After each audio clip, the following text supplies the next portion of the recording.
Okay, so here's how to pursue an autism evaluation as an adult in 4 steps. Step 1, read up on how autism is diagnosed.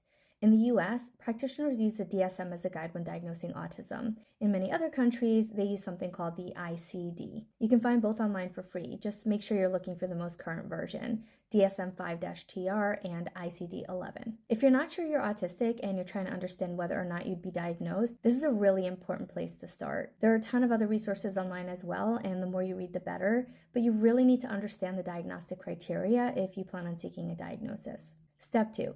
Write a thorough and exhaustive list of every sign you can think of that applies to you based on the diagnostic criteria. This list will help you think of relevant answers to questions asked during the evaluation that you may have difficulty thinking of on the spot. And difficulty sifting through complex information on the spot is ironically a common challenge for autistic people. Be sure to include examples from your childhood. The more the better. Signs of autism being present during childhood is considered one of the specifications for an autism diagnosis. If you're not sure where to start with this step, I created a worksheet to help you, which you can find on my website, nicolefilipponeauthor.com/free-resources. Step 3, research practitioners. This is extremely important for 2 reasons. 1, most practitioners that do assessments don't do them for adults, so you'll probably need to sift through many to find one that does. And 2, many practitioners are not up to date on their knowledge of autism and are not aware of the more subtle manifestations of it. So in your research, you want to look for someone who's current in their knowledge and understanding of autism. The best way to find a good practitioner is by getting a recommendation.